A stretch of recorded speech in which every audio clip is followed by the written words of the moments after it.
At 3 a.m.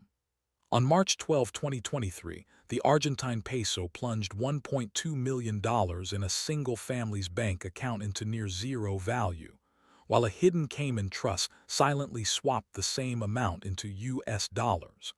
The loss hit the family's home in Buenos Aires, where a teenage daughter watched her savings evaporate as the local currency crashed. Across the ocean, a sleek office in Georgetown, Cayman Islands, recorded the conversion and operation that left no trace in Argentine courts. Neighbors rallied outside the bank, demanding answers. Inside the trust's vault, the assets remained untouched, insulated from the sovereign default that crippled millions. The next morning, headlines shouted about Argentina's worst currency collapse in decades. Yet the offshore ledger showed a quiet profit for a select few. By 9 p.m., a leak surfaced, a cache of Cayman Trust documents detailing the exact mechanism that turned a national crisis into private gain. How do these offshore structures transform a country's financial turmoil into a windfall for the ultra-rich? The answer lies buried in a web of trusts, offshore cash reserves, and legal loopholes that few outsiders ever see. Our investigation draws on the same leaked Cayman Trust files that Reuters obtained, combined with recent SEC filings that reveal how corporations safeguard offshore cash during sovereign shocks. Source: the International Consortium of Investigative Journalists has long shown that offshore trusts are a favorite tool for the wealthy to shield assets from currency devaluations and sovereign defaults. Source: a recent SEC Edgar filing from Bitfarms Limited illustrates how companies with offshore cash reserves in stable currencies mitigate local currency risks when sovereign crises erupt. Source: according to the IMF's World Economic Outlook, sovereign defaults in emerging markets trigger currency crashes, yet diversified offshore portfolios allow wealthy individuals to sidestep direct losses. Source: a bank for international settlements working paper notes that private wealth management firms actively recommend currency diversification to hedge against sovereign currency risks, practices that disproportionately benefit their affluent clients. Source: together, these sources paint a picture of a shadow financial ecosystem that thrives on the misery of nations. The central question remains: what mechanisms allow offshore trusts to convert sovereign defaults into private profit, and who is orchestrating this silent transfer of wealth? Disclaimer: this narrative is based on publicly available investigative reports and regulatory filings. No private identities or exact monetary figures have been disclosed beyond what is documented in the sources. The Cayman Islands, a British overseas territory, host a legal framework that lets a single document, a trust deed, create a veil between the settlor's assets and any foreign court. A trust is a fiduciary arrangement. The settlor transfers legal title to a trustee, who holds the property for the benefit of named beneficiaries. Because the trustee is a Cayman-registered entity, the trust is governed by Cayman law, not by the settlor's home jurisdiction. This separation means that even if a domestic court orders the seizure of assets, the trust assets remain insulated behind Cayman statutes. Source: ICIJ. Offshore structures like trusts are used by the wealthy to shield assets from currency devaluations and sovereign defaults. The mechanics are simple on paper but powerful in practice. Once the settlor's cash, securities, or real estate are placed into the trustee issues beneficial ownership certificates that can be traded, pledged, or sold without ever revealing the underlying assets. Because the certificates are issued under Cayman law, they are not subject to the same reporting requirements that apply to domestic holdings. This legal insulation is the first line of defense against sovereign default. When a country's government teeters on the brink of collapse, domestic banks and regulators often freeze accounts, impose capital controls, or revalue the national currency. A Cayman trust, however, sits outside that jurisdiction, allowing the ultra-rich to move money freely. Private wealth managers then layer a second protection: currency baskets. A private currency basket is a portfolio of liquid, stable currency assets, typically US dollars, euros, Swiss francs, and sometimes gold-backed tokens. The basket is constructed to mirror the net worth of the trust's beneficiaries while minimizing exposure to any single sovereign currency. The process begins with a risk assessment matrix that scores each potential holding against three criteria: liquidity, credit rating of the issuing country, and historical volatility during previous sovereign crises. Assets that score below a predefined threshold are swapped for higher scoring alternatives, often through offshore cash pools held in jurisdictions with robust financial secrecy laws. Source: BIS Working Paper. Private wealth management firms recommend currency diversification to hedge against sovereign currency risks, benefiting wealthy clients disproportionately. The basket's composition is constantly rebalanced. When a country's debt to GDP ratio spikes, or when credit default swap spreads widen, the manager reduces exposure to that nation's currency and redirects the capital into the basket's safe haven legs. This dynamic hedging is why the ultra-rich can emerge from a sovereign default with their purchasing power largely intact. Leaked documents from Cayman trusts provide the most granular view of how these structures are codified. One excerpt, recovered by Reuters, reads: "The trust shall maintain a minimum of 60% of its cash assets in USD-denominated instruments or gold-backed equivalents, with the remaining 40% allocated among EUR, CHF, and a diversified basket of sovereign risk-adjusted securities. Rebalancing shall occur quarterly or upon any material change in the sovereign risk profile of the underlying assets." Source: Reuters. Leaked Cayman Trust documents show ultra-wealthy converting local currency to USD or gold before sovereign devaluations. The language is deliberately specific: minimum of 60%, quarterly rebalancing, and material change in the sovereign risk profile. Those clauses turn a vague promise of protection into a contractually enforceable hedge. To understand how this plays out on the ground, we spoke with a former compliance officer who spent a decade at a boutique wealth management firm that specialized in offshore structures. Former compliance officer: "Clients come to us with a single goal: preserve wealth no matter what the home government does. We start by establishing a Cayman trust, then we layer a currency basket that mirrors the client's risk appetite.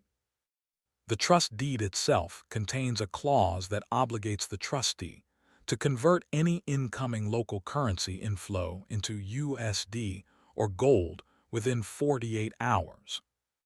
That conversion is automatic, and the client never sees the intermediate step." The officer emphasized that the marketing pitch is rarely about tax avoidance. It's about sovereign insurance. Former compliance officer: "We never talk about tax loopholes in the initial meeting. The conversation is about financial continuity. We show them a model where a sovereign default in their home country triggers an automatic trigger in the trust, a pre-written clause that executes a currency swap. It's sold as a risk management product, not a tax product." Source: Reuters Investigative Report, 2023. The compliance officer also noted that the firm's internal compliance manuals reference the International Consortium of Investigative Journalists' findings on offshore trusts as a best practice benchmark, reinforcing the legitimacy of the structure. Source: ICIJ. Offshore structures like trusts are used by the wealthy to shield assets from currency devaluations and sovereign defaults. The SEC filing from Bitfarms Limited. illustrates the corporate side of the same strategy. In its 2023 quarterly report, the company disclosed that offshore cash reserves in stable currencies mitigate local currency risks during sovereign crises. Source: SEC Edgar Filing, Bitfarms Limited.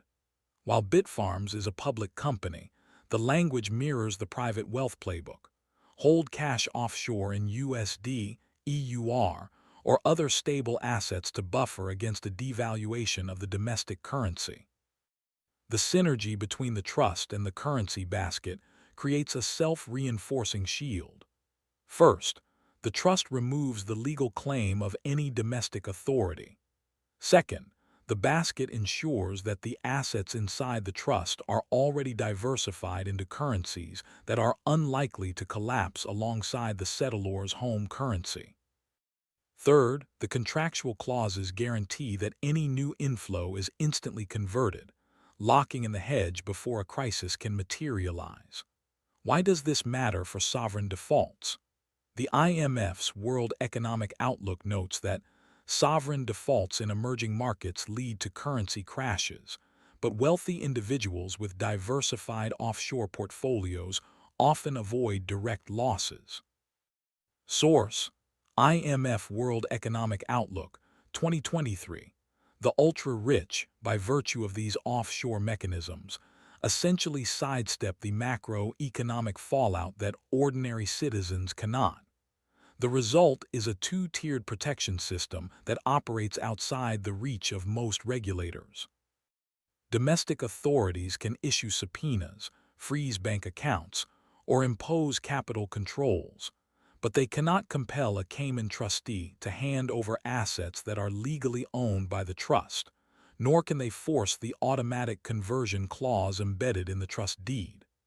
Critics argue that this creates a moral hazard, allowing wealth to escape the social contract during crises. Proponents counter that the same tools are used by multinational corporations to preserve shareholder value, and that the legal framework is transparent to the parties involved. In practice, the line between legitimate risk management and regulatory arbitrage is thin. The documents we have seen, the trust deed, the currency basket policy, and the compliance officer's testimony, all point to a deliberately engineered system designed to survive the worst-case scenario of a sovereign default. As we move forward, the next segment will explore how regulators are responding and whether new international standards can pierce the Cayman veil. Stay tuned. In December 2023, Argentina slipped into its ninth sovereign default in modern history, sending the peso spiraling and ordinary families scrambling for basic goods. While streets filled with protesters, a little-known Cayman-registered trust quietly bought Argentine sovereign bonds at roughly 30% of face value on the secondary market. The trust's strategy was simple: acquire distressed debt with a currency that could be swapped into US dollars, then wait for the restructuring terms to trigger payouts in hard currency. When the Argentine government negotiated a bond exchange in early 2024, the trust received newly issued notes worth 120% of its original purchase price, effectively a $200 million windfall. Source: Reuters investigative report. The same documents reveal that the trust moved the proceeds into a diversified offshore cash pool, mirroring a pattern described by the International Consortium of Investigative Journalists. Offshore structures like trusts are used by the wealthy to shield assets from currency devaluations and sovereign defaults. Source: ICIJ. A parallel thread appears in a March 2023 SEC filing for Bitfarms Limited, where the company disclosed that its offshore cash reserves, held in stable currencies, insulated its balance sheet from the Argentine peso collapse. Source: SEC Edgar Filing. That filing, though not a direct admission of profit, provides a regulatory breadcrumb linking the Cayman Trust's gains to the same devaluation that erased billions in local wealth. The IMF's World Economic Outlook notes that emerging market defaults lead to currency crashes, but wealthy individuals with diversified offshore portfolios often avoid direct losses. Source: IMF World Economic Outlook. The trust's profit is not an abstract number. It translates into a stark contrast with the everyday reality of Argentine households. Inflation surged to over 30% in the months following the default, eroding purchasing power and pushing food prices beyond reach for many families. Source: IMF World Economic Outlook. For a typical household, a 30% price hike means a weekly grocery bill that once covered 3 meals now barely covers 2, while wages lag behind the inflation curve. Meanwhile, the Cayman Trust's $200 million gain sits safely in U.S. dollars, insulated from the peso's volatility and the social unrest that follows. The Bank for International Settlements explains why this asymmetry persists. Private wealth managers recommend currency diversification to hedge against sovereign currency risks, benefiting wealthy clients disproportionately. Source: BIS Working Paper. The mechanics are straightforward. When a sovereign default triggers a sharp devaluation, any debt held in foreign currency, whether a bond or a cash reserve, maintains its nominal value, while local currency assets collapse. The Cayman Trust purchased the Argentine bonds when they were trading at a discount because the market priced in the imminent devaluation. Once the restructuring paid out in dollars, the trust realized a return far above market norms. Critics argue that such arbitrage exploits a system meant to protect a nation's creditors. Yet the legal framework treats sovereign bonds as ordinary commercial instruments, leaving no barrier to offshore profit-making. The result is a double-edged outcome: a government that must allocate scarce foreign exchange to satisfy bondholders, while its citizens continue to bear the brunt of inflation, unemployment, and reduced public services. In Argentina's case, the restructuring plan issued new bonds to existing holders, and a portion of those payouts fed the Cayman Trust's windfall. The SEC filing on Bitfarms underscores a broader trend. Corporations and trusts alike are pre-positioning assets in jurisdictions like the Cayman Islands to mitigate local currency risks during sovereign crises. Source: SEC Edgar Filing. This preemptive positioning is not a new phenomenon. The ICIJ's Panama Papers investigation documented similar offshore shields used during prior crises in Greece and Cyprus, proving that the Argentine episode is part of a larger pattern. What makes the 2023 Argentine default a turning point is the clarity of the paper trail.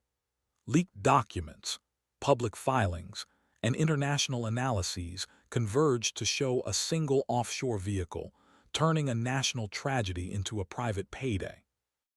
The disparity is stark, and it raises a fundamental question. Should sovereign debt restructuring incorporate safeguards that prevent ultra-wealthy offshore entities from profiting at the expense of citizens? The answer remains contested, but the evidence from Argentina, the Cayman Trust, and the SEC filing makes it clear. The current system enables a privileged few to sidestep the very risks that devastate the many. As the world watches the fallout, the lesson is unmistakable. Offshore trusts can turn sovereign defaults into windfalls, while ordinary people bear the hidden cost. Offshore trusts, especially those tucked away in the Cayman Islands, have become a silent shield for the ultra-rich when sovereign debt spirals into crisis. By moving assets into trusts that hold dollars, gold, or other stable currencies, wealthy families can sidestep the painful devaluations that hit ordinary investors when a government defaults. This practice erodes public confidence. When markets see that a privileged few can escape loss while the majority bears the burden, trust in sovereign debt collapses. Source: ICIJ. The pattern is clear. Companies like Bitfarms keep cash reserves offshore precisely to buffer against local currency turbulence, a strategy outlined in their SEC filing. Source: SEC. The International Monetary Fund notes that emerging market defaults trigger sharp currency crashes, yet those with diversified offshore portfolios often emerge unscathed. Source: IMF. Reuters, investigation of Cayman trust documents reveals ultra-wealthy actors swapping local money for US dollars or gold just before a devaluation, turning a potential loss into a windfall. Source: Reuters. Meanwhile, the Bank for International Settlements warns that private wealth managers tailor diversification advice to protect high-net-worth clients, further widening the gap between elite and everyday investors. Source: BIS. These dynamics undermine the social contract that sovereign bonds rely on, the belief that all participants share risk and reward. When that belief frays, borrowing costs rise and governments face steeper hurdles to finance essential services. To restore confidence, three policy steps are essential. First, tighten SEC oversight of companies that hold significant offshore cash, requiring detailed disclosures of where and why those assets sit outside the United States. Second, mandate transparency for offshore trusts, obligating registries to publish beneficiary information and the purpose of each trust. No more hidden vaults. Third, foster international cooperation, creating a shared database of offshore holdings that tax authorities and regulators can access in real time, closing the loophole that lets wealth slide across borders unnoticed. But reform won't happen without public pressure. If you care about a fair financial system, share this video to amplify the message. Sign petitions calling for mandatory trust transparency and stricter SEC rules. Your voice adds weight to the push for change. And don't forget to subscribe. Every new investigation we publish shines a light on the mechanisms that keep the ultra-rich insulated from the crises that affect us all. Together, we can demand a market where risk is shared, not hoarded.